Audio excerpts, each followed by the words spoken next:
to strengthen the clinical academic centers. There was a very significant path over the last 2 or 3 years, and I would like to acknowledge certainly Isabel, Paul, and all of those that has hardly worked together with IRS and the hospital, facing challenges, and certainly all medical doctors, nurseries that have been made a reality of the clinical academic centers. We know that there is a long path to go and many, again, challenges to overcome, but the creation of the Development Association for the Clinical Academic Centers and then the capacity of the center to employ professionals to make it happen will be certainly a key issue. As you know, apart from creating the National Council of Academic Centers, the most important decision of the government was last summer. As a consequence of the OECD assessment, we have reviewed the legal regime for clinical research and at the same time create the National Agency for Clinical Research and Biomedical Innovation, which has concluded the installation phase and now are starting with pilot projects and the assessment and funding of the clinical academic centers. And therefore, that is a process which should start in the coming months, and it's particularly important to strengthen the Algarve clinical academic centers. But actually, as just discussed in the break with José Pons and following what we have just listened in the previous presentation, this is not also one way just to close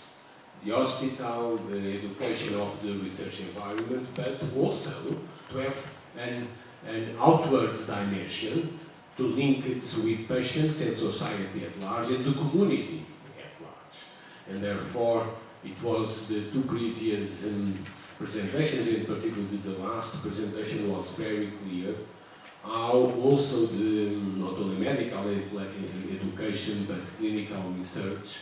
should and must be more and more open to the local communities, and particularly here in Algarve should be a key question, not only for the local resident community, others which, as we have seen, come to Algarve to find places to develop their own life, but also for tourists which here do represent an important part. But this idea of involving more and more external agents, certainly patients, associations, but also the community at large around the health system will be critical also to train, as we have observed, medical doctors under a cultural and again humanistic context to understand the behavior, social and human behavior of those that do require assistance at different levels. And all these contexts is more and more favored in an increasing process of digital transformation. Again, this does not change the biomedical and the health systems, it is changing all our life, and this process will be accelerated in years to come.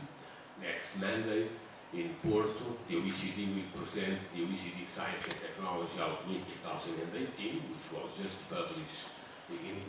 internationally, and the full report is about the digitalization of our societies and economy, making people aware at large that the transition phase that we are living every day will accelerate certainly in the years to come. And it's amazing when we look at different reports, either the European Commission, the OECD, the World Economic Forum last month in Davos, all these international organizations are essentially giving a greater and greater emphasis to the processes of digital transformation with a specific issue on the health area. Therefore, we need to train, certainly, medical doctors in the future in a completely different digital context and many other modern university worldwide. And actually, we also face the challenges of digital transformation, not only in a better society, but also to provide the necessary economic incentives at the end of the day to create jobs. And actually, this is a very challenging topic, which again the OECD is presenting and discussing worldwide. We'll present next Monday in Porto, but also the World Economic Forum has particularly discussed it worldwide, and again making or referencing the health system as a key issue, how we can make sure that the process of digital transformation happens together with job creation. Because we know that it may not happen like that. In some areas, in some regions of the world, the process of digitalization is associated with the decrease of jobs, particularly associated with an increase, say, robotization. But in other areas, is particularly associated with the way we can create more and better jobs. And this polarization effect is particularly critical, and therefore we, in Portugal, we want and we must be in one of those regimes where digital transformation must be associated with the creation of jobs. And for that to happen, it's very critical that we participate at the highest level in research and innovation activities to better understand the process, because those that will become users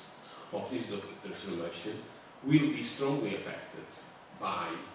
decreases in job creation. And in order that you understand how can you use digitalization to create jobs, you need to participate actively in research and innovation activities. The World Economic Forum has become very critical in identifying four main drivers of job creation, in particular also associated with the health system, particularly the ubiquitous of mobile internet, as we have seen also in the previous presentations. Second, the way we process data, particularly in the health area. This is nowadays we call artificial intelligence. Third, the idea of the way we communicate this data to people, essentially what we call big data analytics, the idea that transform information or processed information in good graphical ways that people can understand the information, and last but not least, the advanced computing area. And therefore, in the center of also biomedical research and education and clinical practice, we need to understand, and I believe again the previous presentation was very clear, that on the top of this we need to have a layer of digital skills able us to better understand the process of digital transformation and to make use of that process to create also jobs and to create professionals that can keep that system. So for those that were or may think that a challenge of creating a clinical academic center is just to bring the hospital, the university and the research center, now we have a new challenge to really consider the education and the development of digital skills to better integrate digitalization into the medical practice and medical education. Last but not least, I'm particularly pleased to see the other point, which I believe, as discussed with José Pontes many years ago, was very critical in setting up this program, and 10 years after is clearly more and more critical, which is the